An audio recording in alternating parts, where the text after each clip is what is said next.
जय हिंद साथियों, वंदे मातरम। भारत माता की जय। आप सभी को बहुत बहुत साधुवाद, आशीर्वाद। बस आपका समय ज़्यादा नहीं लूँगा, लेकिन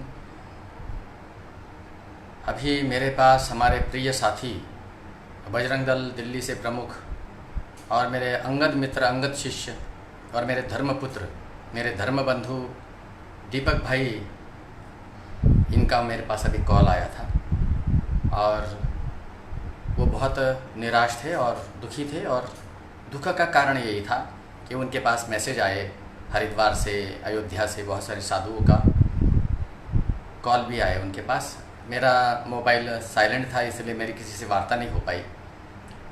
और उनके पास मैसेज आए, सोशल मीडिया में भी बहुत सारी जगह मैंने देखा, 10-12 लोगों की पोस्ट देखी मैंने, और उस पोस्ट में लिखा था कि मेरी एक्सीडेंट से मृत्यु हो गई, मैं मर गया हूँ, अब मैं इस संसार में नहीं हूँ, मैं ज़िंदा नहीं हूँ।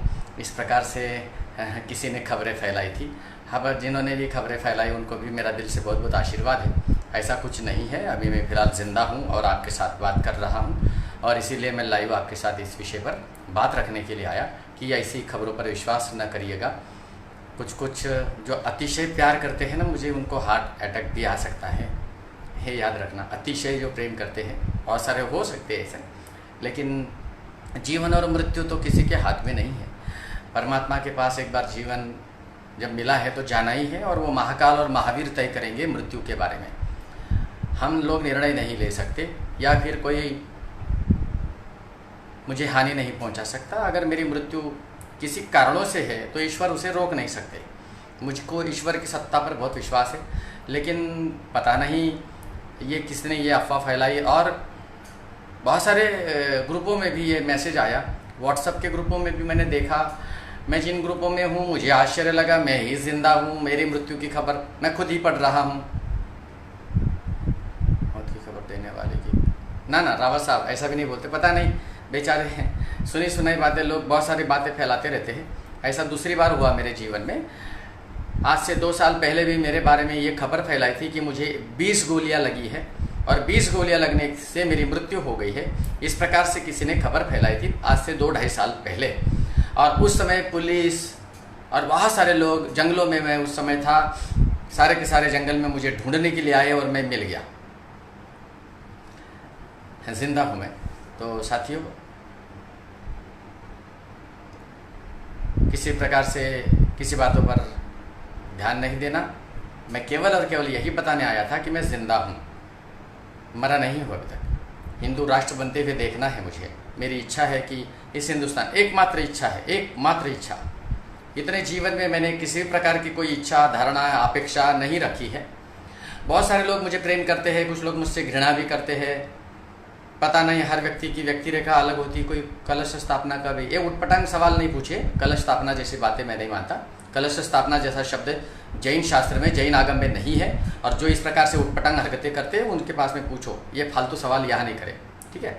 धर्म के बारे में बात नहीं करता मैं, केवल और केवल देश हित की बात, देश की बातें करो। धर्म के लिए व्यक्तिगत रूप से चर्चा करो, फालतू बातों में मुझे दिलचस्पी नहीं है। तो साथियों, बस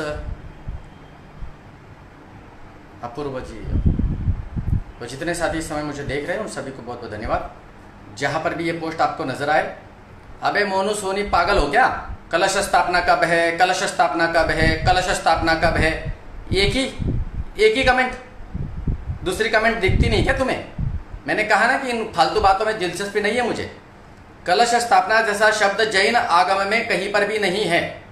और कलश स्थापना होकर के 15 दिन लौट गया भैया, अभी तुम्हारी निद्रा खुली क्या?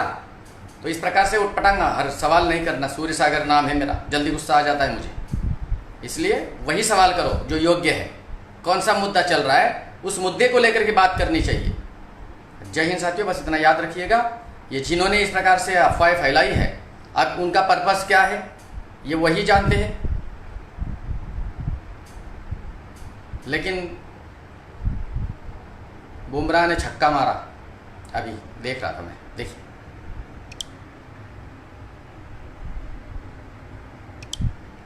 देख रहा था। बुमराह आश्चर्य है, बॉलर है, 11वें नंबर का बल्लेबाज भी यह छक्का मार देता है, और यह छक्के भी बच्चे पैदा कर देते हैं कमेंट के जरिए। हमारी 4-4 औलादे, औकात तो कुछ नहीं होती। तो जिन्होंने इस प्रकार से दुस्साहस किया है मैं उनके खिलाफ कुछ नहीं बोलूँगा, क्योंकि ये लोग इनका कार्य करते हैं और करते रहेंगे, मुझे उससे कोई दिक्कत नहीं आती। बस इतना ही है कि मैं अभी ज़िंदा हूँ, अभी मुझे बहुत सारे कार्य देखना है, करना है। कुछ लोगों का हिसाब किताब चुकता है बाकी, मरने के बाद भूत पिशाच बन जाऊँगा, पता नहीं कौन बनूंगा। उस समय में बदला निकाल पाऊंगा या नहीं निकाल पाऊंगा मैं नहीं जानता, लेकिन जीते जी जिन्होंने मेरे धर्म का मजाक बनाया है, मेरे महावीर को गाली दी है, ऐसे अनूप मंडल वाले हरामियों को, मुकनाराम को साला एक झापड़ मार दे मुंह निकल आए, ऐसा तो कुत्ता है वो। ऐसे लोगों को अभी इनका हिसाब किताब बाकी है मेरा। और जो मेरे देश को, मेरे माँ भारती को गाली देते हैं, ऐसे लोगों को इस ज़मीन में गाड़ना है। अभी बहुत सारा समय बाकी है। अगर ईश्वर ने चाहा तो मेरी इच्छाएं पूरी होगी, अन्यथा मैं भी चला जाऊंगा। जय हिंद, वंदे मातरम, भारत माता की जय। और जिनको मैंने गुस्से में डांट दिया होगा उनको भी मैं उनसे क्षमा मांगता हूँ। बस इतना याद रखिए, सिर्फ धर्म की बातें नहीं कर, देश की बातें करो। धर्म का नौटंकी और पाखंड मुझे नहीं आता। और जैन धर्मशास्त्र में कलश स्थापना, जैसे हमारे जैनियों में एक बात चलती, चातुर्मास कलश स्थापना। यार क्या है, मेरे जैनियों को हो क्या गया है? चातुर्मास कलश स्थापना जैसा शब्द जिनागम में कहीं नहीं है, चारों अनुयोगों में नहीं आता, लेकिन फिर भी ये कलश स्थापना करने के नाम पर नौटंकियां बहुत करते हैं। ये मुकनाराम जैसे अनूप मंडल वालों को जवाब नहीं दे सकते हैं हमारे लोग, लेकिन मेरे जैसे व्यक्तियों को काटने जरूर आ जाते हैं, सिर्फ शब्दों से, बस बाकी इनकी औकात नहीं है। मूल सिंह जी, सभी साथी जिन्होंने इस समय मुझे मेरे लिए कमेंट किया है, जिन्होंने समर्थन किया है, सबको दिल से आशीर्वाद, क्योंकि आप सारे इस दिल में बैठते हो। जय हिंद, वंदे मातरम, भारत माता की जय।